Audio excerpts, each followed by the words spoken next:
This is a fan-generated show. If you would like to support us, please go to jamieglazov.com and also don't forget to subscribe to our YouTube channel. And make sure to order Jamie Glazov's new critically acclaimed jihadist psychopath. How he is charming, seducing, and devouring us. All your support is greatly appreciated.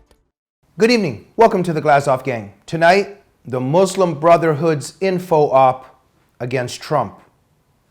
Erdogan's trap for the White House? Question mark.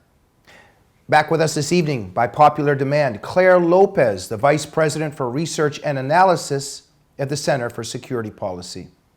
Clare, welcome back to the Glazov Gang. Thank you very much, Jamie. Always good to be with you. Thank you, Clare. And look, you're just doing amazing work, talking about things and exposing things that, of course, the establishment media is not just ignoring, but suffocating and pushing into invisibility. Something very frightening and troubling is happening in Turkey with Erdogan. And a lot of ignorance about that, a lot of misinformation.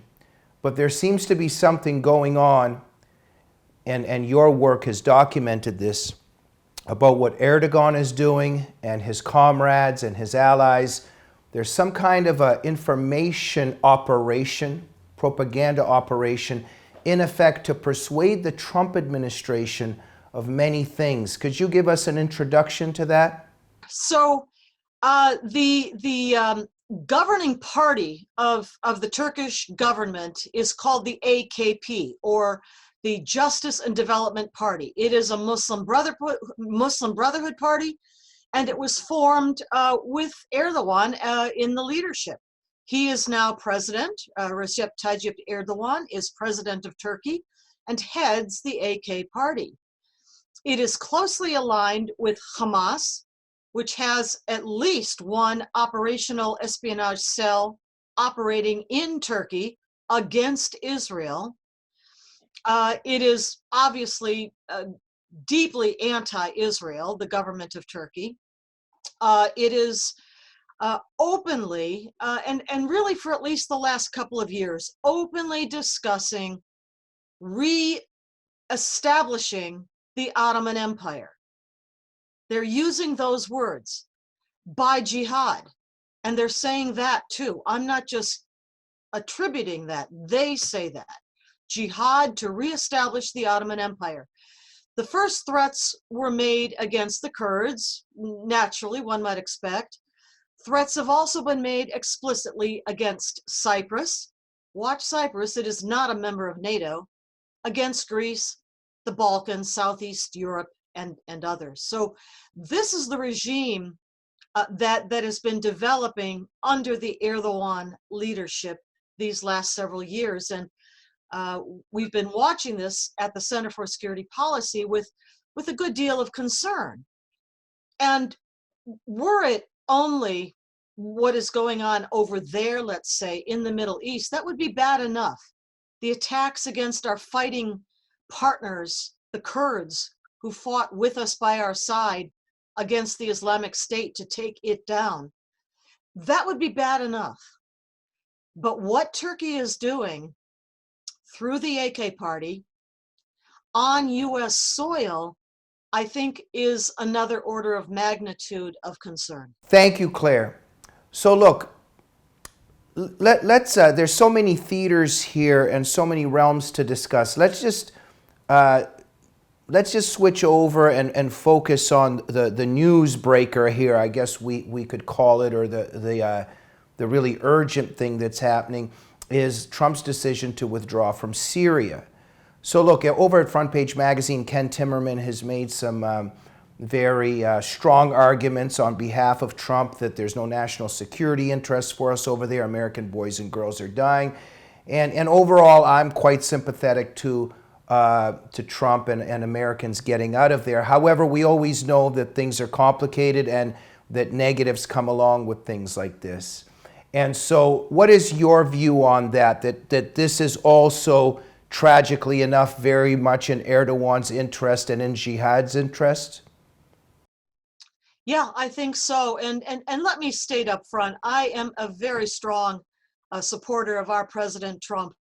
But when I'm looking at what is going on over in the Middle East, I think of things in the context of how the players over there think about things and perceive things, not just as we perceive them here in the United States. So what do I mean by that? Well, a couple of things. Two words come to mind.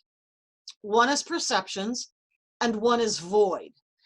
And so as the US troops departed this area, which is the northern part of what used to be Syria, bordering directly on Turkey, this is an area that is occupied by Kurdish population, and specifically held by the Syrian Democratic Forces, the Kurdish militia forces that fought by our side as we and other coalition partners took on the Islamic State. And with the phone call between President Trump and President Erdogan of Turkey back on October the 6th, Sunday, October the 6th, the decision was made and conveyed to President Erdogan that the US would withdraw our troops. And yes, there were few, only some dozens in this initial withdrawal contingent, but that would clear the way for what? For an onslaught of Turkish troops, but also their allies, who are a lot of them jihadist militias, to sweep into that area, conduct ethnic cleansing of those Kurdish people there, the fighters, the Syrian Democratic Forces, and civilians, shove them out, create an enclave. And the idea, as I understand it, is that Erdogan wants to repopulate this area, once ethnically cleansed of Kurds, with refugees that previously had fled the civil war in Syria and have been in Turkey for, some of them, a number of years. He wants them, Sunni, pro-Muslim Brotherhood, former Syrians, to go back into the enclave, now ethnically cleansed of Kurds. The thing that strikes me, we've talked about how Erdogan and the senior officials are discussing jihad. I use the words void and perception. The void is now created as those small number, really, of US troops vacate that area. And who moves in? A jihadist neo-Ottoman force backed by jihadi militias moves in, perhaps to be repopulated by pro-Muslim Brotherhood Sunni Syrians. That fills the void. Russia fills the void more broadly. Iran hopes to fill the void more broadly, created as the United States steps back, maybe all the way back into Iraq. And then perceptions. So what is the perception of our withdrawal, however small, again, the number of those troops are? The perception is a different one than Westerners think of, right? So the concept over there is strong horse, weak horse, and one of honor. A strong horse keeps the honor, defends the honor. Honor's not what we Westerners think of, which is an internalized sense of right and wrong. That's not what's meant over there. Honor over there is defending what's yours, fighting against enemies, never backing down unless faced with overwhelming force. That concept of honor, once lost or even eroded, is very difficult to regain. Credibility, a street cred, maybe, if you will. So by creating a void that others are moving into who are not American allies, to say the least, or friends, we've also created the perception among friend and foe alike, I'm concerned, that we have given up honor. And it's a whole lot harder to get that back than to hang on to it in the first place. Right, right. Yeah, very, very difficult, complicated situation there, Claire. Thank you very much for that. So look, then we've got something. Let me transfer over here for a minute. We'll be connecting these dots. The USCMO, the U.S. Council of Muslim Organizations. Very few people know about this. What is this institution really about, and why is it a danger? Well, the USCMO, United States Council of Muslim Organizations, as you say, is a kind of an umbrella political group formed by the Muslim Brotherhood, formally established in 2014, but very much sponsored by and under the aegis of the Turkish Muslim Brotherhood AK party. They are very closely aligned. Now, as I said, the USCMO is a group of groups, if you will, of Muslim Brotherhood groups. The lead group in there is CARE, Council on American Islamic Relations, which, as we know, is Hamas, the Hamas branch in the United States. Right. And CARE's leadership is probably the lead organization and leadership in the USCMO. Claire, one second. The USCMO is also a branch of Erdogan's party, right? It is. Yes, okay. That is right. So, formed under the aegis of the AK party, okay, with a number of key Muslim Brotherhood, U.S. Muslim Brotherhood parties forming the group. There are more than 36 now, and more are joining on a regular basis. But this formally became established in 2014.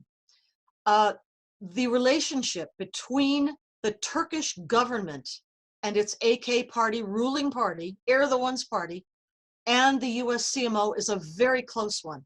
So this is Muslim Brotherhood. This is Muslim Brotherhood. Now, is the USCMO members meeting with U.S. government officials? All the time. And do U.S. government officials know who these people are?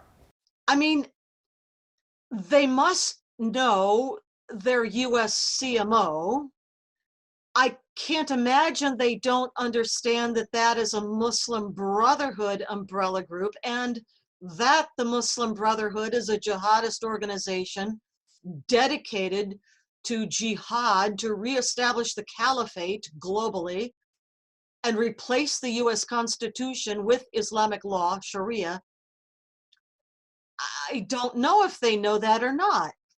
But the fact of the matter is that USCMO senior officials, including its Secretary General, Usama Jamal, and senior leadership like CARE officials like Nihat Awad, and others, are in demand, it would seem, as invitees to the Department of State, where they have been on numbers of occasions. They have been invited to participate in Department of Homeland Security committees and task forces. I'll name one in particular here, the Task Force for the Prevention of Targeted Violence Against Faith-Based Communities is a task force formed by the DHS, Homeland Security Advisory Council, back in May of this year, 2019. And founding member includes Salam al-Mariyati, the founder and president of the Muslim Brotherhood MPAC, Muslim Public Affairs Council, which works also very closely and with the task force, CARE, as well. Claire, let me interrupt for 1 second. You know, just the facts that are coming from you here, if people really understood what you're saying, this is like during the Cold War that KGB officials are influencing our U.S. officials. Absolutely. Absolutely right.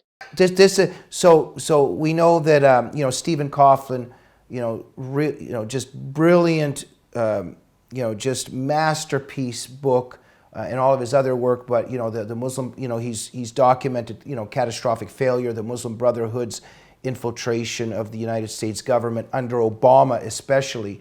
Claire, that Muslim Brotherhood infiltration during the Obama administration, it seems that did not die with Trump coming into office. Exactly. Very good point you're making, Jamie. As Trump and his administration came into office in early 2017, many of us expected that they would clean house, that all of these Muslim Brotherhood front groups and leadership figures would be banned, would no longer have any role to play in United States government policymaking, especially as regards Middle East, Turkey, etc. But we were wrong. I don't know if it's because the foothold already gained was so firm, so strong, or if it is also perhaps because, obviously the Trump administration has been beset on all sides by any number of crises that never end. They've got their hands full, their plates are full. That is certainly so. Claire, sorry to interrupt for a second. Unless I have forgotten or have been misled somehow, Turkey is in NATO, right? Yes. Okay, so Erdogan leads Turkey. This is all Muslim Brotherhood. These are people that want to, create this jihadist state, this jihadist empire. How is Erdogan and Turkey, with all of this Muslim Brotherhood stuff going on, how is this a NATO ally of ours? Well, I would submit they are ally no more. And at the Center for Security Policy, we in fact published a book by that name, Ally No More, last year in 2018. And it was a compilation of 10 chapters and something like 10 different authors, documenting how exactly Turkey has slipped away from the erstwhile stalwart ally, that it was during the Cold War years, and it was. And the NATO treaty has no provision in it even for downgrading or ejecting a member. It's never conceived that anything like that would be needed. And so there aren't even any provisions for doing that.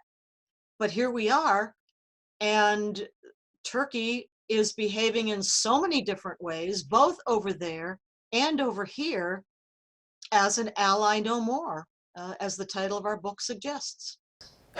Very, very troubling. So look, Claire, you mentioned Trump was on the phone with Erdogan back on October 6th, I think it was. And it appears that Erdogan is visiting very soon. And we pray and hope that Trump has some smart people around him that are giving him the heads up on this stuff. Let us assume by some miracle our president watches this show. What would you advise him in terms of Erdogan visiting and what our president should be aware of?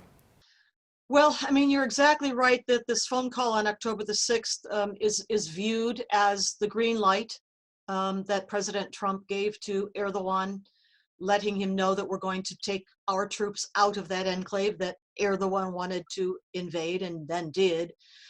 And indeed, Erdogan is scheduled to visit Washington, D.C. and the White House next week, November 13th. That visit is still on, to the best of my knowledge, still scheduled.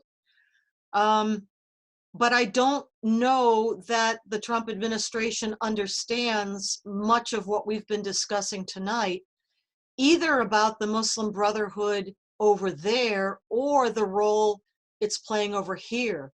Now, there's an establishment, there's a facility. It's called the Diyanet Center of America, D-I-Y-A-N-E-T, Diyanet Center of America. It's a 16-acre site located in Lanham, Maryland, about a dozen miles north of Washington, D.C. It was inaugurated in 2016 with a visit by Erdogan himself. It has a great big, beautiful Islamic center, a mosque, many meeting rooms, conference halls, guest houses, and so much more. That place is Turkish government property. Diyanet refers to the Turkish government cabinet department of religious affairs. In other words, it belongs to the cabinet level department of the Turkish government. That place, the Diyanet Center of American Land in Maryland, has become the hub of operations for Turkish Muslim Brotherhood collaboration on US soil. I wish that that message could get through to the president. Frightening stuff, Claire, in terms of how our enemies, we've got the ISIS side, the Al-Qaeda side, the Boko Haram side in terms of violent jihad, terrorist jihad in terms of bang, bang, bang, and, suicide bombings or terrorist attacks. And then we've got the stealth jihad and how they, they do all of this stuff subtly, and that's very successful. And I think that somewhere with Turkey and Erdogan and the Muslim Brotherhood, that's on many levels the stealth side, right? This is the propaganda and the sneaky way that they're doing things, right? I think so. And if we have to describe what is the objective of all of this going on, I think what we would say is that the Turkish government and Erdogan and the AK party seek to influence the Trump administration in order to convince them, to persuade them that Turkey remains a stalwart NATO ally, that we need to remain on good, close terms with Turkey, and that its government and its policies are benign and no problem, nothing to see here. Let's just carry on as we did in the 20th century. And I think that's the objective of the influence operation, which comes at the Trump administration from so many different angles, whether it be the US CMO and Osama Jamal, who's back and forth to Turkey all the time, Nihat Awad, through DHS and this task force. Religious liberty is a big theme of an avenue of access. When we see that Osama Jamal, again, US CMO Secretary General, invited time after time, not just to the State Department, but to the religious ministerial now being held each year, 2018, now 2019. Good, close associate of Ambassador Sam Brownback, who heads the office in the Department of State of the Institute for Religious Freedom, has been warned specifically about Osama Jamal, and yet he is invited again and again. He attended, for example, at the end of September 2019, a symposium at the White House, chaired or led by Vice President Mike Pence, again on issues related to religious liberty and defense of religious establishments. Many lines of avenues of entry into this influence operation as I see it. One doesn't even...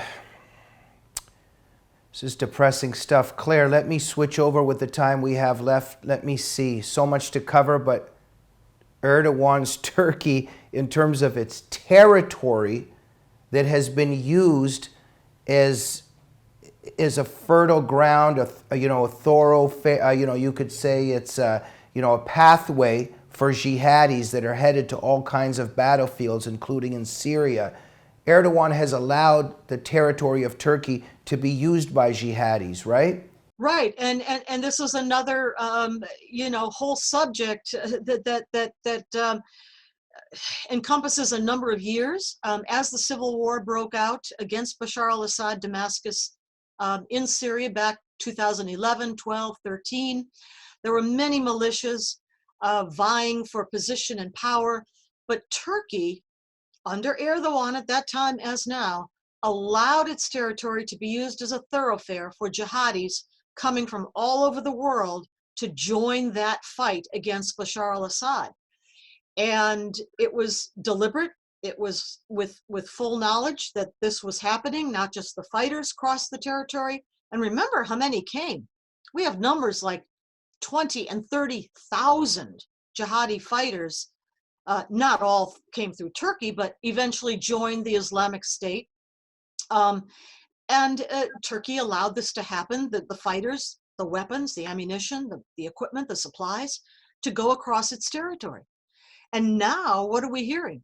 That in the wake of this cross-border assault following the October phone call, many, perhaps hundreds, of Islamic State detainees being held formally by the Kurds have now either escaped or been allowed out, been freed. So that linkage, that jihadist linkage, between the Erdogan regime in Turkey and these jihadi fighters remains. But here's more. The president of Turkey, Erdogan, has a son-in-law whose name is Berat Albayrak. And Berat Albayrak has held a number of different positions in the Turkish government, including finance minister. But in these years, when not only the fight was going on against Damascus, but also remember these same years, 11, 12, 13, there were tough sanctions against a Turkish, what do we call it, partner, Iran. Sanctions by the United Nations, sanctions by the United States in the lead up before the nuclear deal was reached in July of 2015. So again, 11, 12, 13, these years, when the sanctions were tough on Iran, Turkey, through this son-in-law of the President Erdogan, was working with Iran to bypass, to get around the sanctions, also working with the Islamic State, oil for gold, oil sales to allow Iran to bypass sanctions, oil for gold to help Iran to survive the sanctions, purchase of oil from the Islamic State. All this is going on at the same time, and through the active involvement of President Erdogan's son-in-law, Berat Albayrak. One last note. Earlier this year, July 2019, one Mehmet Hakan Atilla was released from U.S. prison, where he'd served a 32-month sentence for his role in the multi-billion-dollar gold, gas for gold, oil for gold scheme between Turkey and Iran that I just mentioned. He's freed from U.S. prison after his sentence is served, flies back to Istanbul airport, July 2019. Who greets him with hugs at Istanbul airport? Erdogan's son-in-law, Berat Albayrak, who only a few months prior to that was in the Oval Office, meeting with President Trump. This is what I'm talking about. Yeah. Multiple lines of access, influence, and I think to the great detriment of U.S. national security. Thank you, Claire. So troubling. When do you think in the coming months that CNN, MSNBC, and The View will cover this issue? Let's just say I'm not holding my breath. It's very, very tragic. The establishment media is discussing none of this and 24/7 just attacking our president, who perhaps is the best person that, has the capacity and the desire to defend our country. Absolutely. And if we have any objective we hear, I think it is to warn the president, to let him know this information, and to senior policy advisors to understand what it is we're dealing with and how different this is now than when Turkey was a stalwart ally during the Cold War, holding the line against the then Soviet Union. Yeah. Those days are gone. That Yeah. is not the same Turkey today under Erdogan, the AK Party, and the Muslim Brotherhood. Absolutely. Claire, am I also correct that the opponents of Erdogan, the dissidents, the political opponents that are in the United States, Erdogan's intelligence operatives are hurting them on our own territory? Am I correct? Well, we do know that through a spokesman earlier in 2018, maybe a year ago or so, Erdogan let it be known that his intelligence service, the acronym is MIT, would operate on U.S. soil against opponents of his regime in Turkey. And he simply made the announcement, if we need to oppose our opponents, if we need to go after our opponents on U.S. soil, so be it, we're going to do it. Oh, great. Was anybody listening? Was the FBI taking note? Claire, thanks so much. We have to go just in case our viewers also don't completely get the whole picture. Not only is Erdogan's Turkey, just all the Muslim Brotherhood, everything that you've been discussing, a jihadist entity hurting the interests of the United States, also Erdogan, a great supporter of Hamas, correct? Yes, absolutely so. And I mentioned they've got a cell, at least one espionage Hamas cell operating on its territory. Yeah, against Israel. Scary stuff. Claire, thank you for all your truth-telling and all this vital information that you're digging up and revealing to try to defend Western civilization in the United States. Thank you so much. Thank you, Jamie, very much too. Claire, where can people find you and support you? Please go to centerforsecuritypolicy.org, or the shorter URL goes to the same place, securefreedom.org. I'm on Twitter in my name, Clare M. Lopez. I'm also on Facebook, my name as well. And occasionally I have a blog at newsmax.com where I post articles, and have a new one up earlier just this week about Iran. Fantastic. Thank you, Claire. Thank you. Everybody that's watching here, follow Clare Lopez and support all her work. Please remember, we're a fan-generated program. We're only here because of you. So if you like what we do and support what we do, go to jamieglazoff.com to support the Glazov Gang. And make sure you are also subscribed to the YouTube channel of the Glazov Gang. Good night.